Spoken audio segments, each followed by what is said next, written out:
ओम नमः शिवाय। श्री महापुराण रुद्र संहिता उत्तरार्ध अध्याय 15 गृहपति अवतार वर्णन। नंदीश्वर बोल्या के नारदजीना आ वचनोथी स्त्री सहित वैश्वानरने वज्रघात जेवुं कठिन दुख थयुं। તેમણે કહ્યું, હું માર્યો ગયો। આમ કહીને તે વ્યાકુળ થઈને મૂર્છિત થઈ ગયા।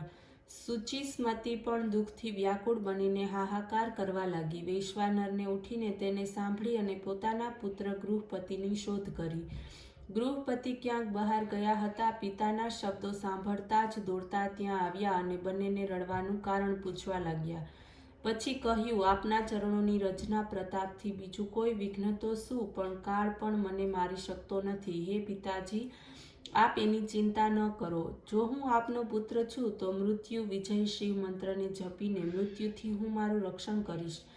આ સાંભળીને એના માતા પિતાએ સંતોષનો શ્વાસ લીધો અને કહ્યું, હે વત્સ, જરૂર મૃત્યુંજય શિવની આરાધનાથી સમસ્ત વિઘ્નોનો નાશ થયો છે। આ જ રીતે જ્યારે શ્વેતકેતુ કાલપાશમાં બંધાયો હતો ત્યારે શિવજીએ તેનું રક્ષણ કર્યું। શિલાદના 8 વર્ષના પુત્રને મૃત્યુથી ઘેરાયેલો જોઈ શિવે તેને પોતાના સેવક રૂપે કર્યો। પછી પ્રલયાગ્નિ સમાન ઘોર હલાહલ વિષનું પાન કરી શિવે 3 લોકની રક્ષા કરી। એથી હે પુત્ર, તમે પણ એ શિવના ચરણે જાઓ કે જે બ્રહ્માદિકના પણ એકમાત્ર કરતા, અવિનાશી અને વિશ્વની રક્ષારૂપ મણિ સમાન છે। પછી તો બાળક ગૃહપતિએ પોતાના માતા પિતાના પગ ચૂમ્યા, એમને ઘણા જ આશ્વાસન આપી વિશ્વેશપાલિત કાશીમાં આવીને સવિધિ સ્નાન કરીને શિવનું પૂજન અને દર્શન કર્યું। શિવલિંગને જોઈને ઘણો જ સંતોષ વ્યક્ત કર્યો।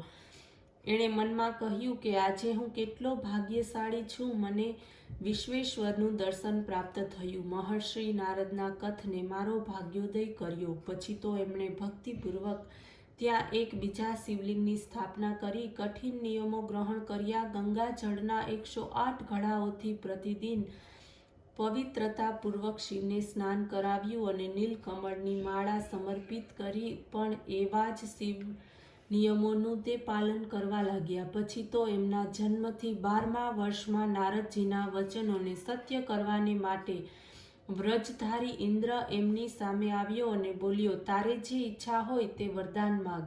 ઇન્દ્રના આવા વચનો સાંભળીને મુનિને તો પુત્ર મધુર અક્ષરોથી એનું કીર્તન કરવા લાગ્યો અને કહ્યું, હું આપની પાસેથી કોઈ પણ વરદાન ઈચ્છતો નથી, મને તો શિવજી વરદાન આપશે।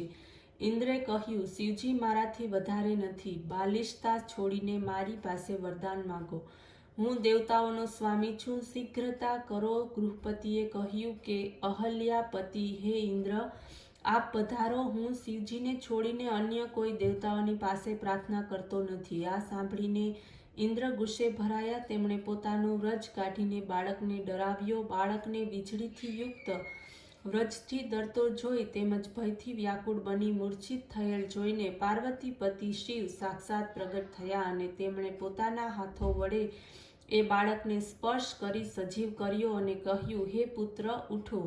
ગૃહપતિ જાણે સૂઈને જાગતા હોય તેમ સેંકડો સૂર્ય જેવા તેજસ્વી શિવને સામે જોયા। એમણે અદ્ભુત રૂપે એને મુગ્ધ કરી દીધો।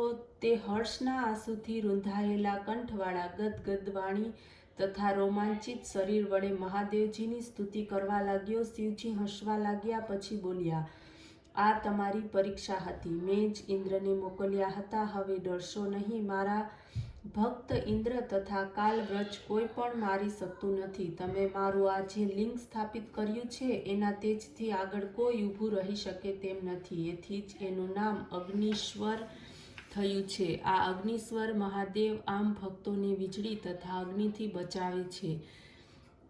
કહીને શિવજીએ એના ભાઈ બંધુ તથા માતા પિતાને બોલાવી તેના દેખતા જ અગ્નિશ્વરને દિશાઓનું રાજ્ય આપ્યું તથા સ્વયં એણે સ્થાપિત લિંગમાં પ્રવેશ કર્યો। આ રીતે ગૃહપતિનો અવતાર સંપૂર્ણ થયો। ઓમ નમઃ શિવાય।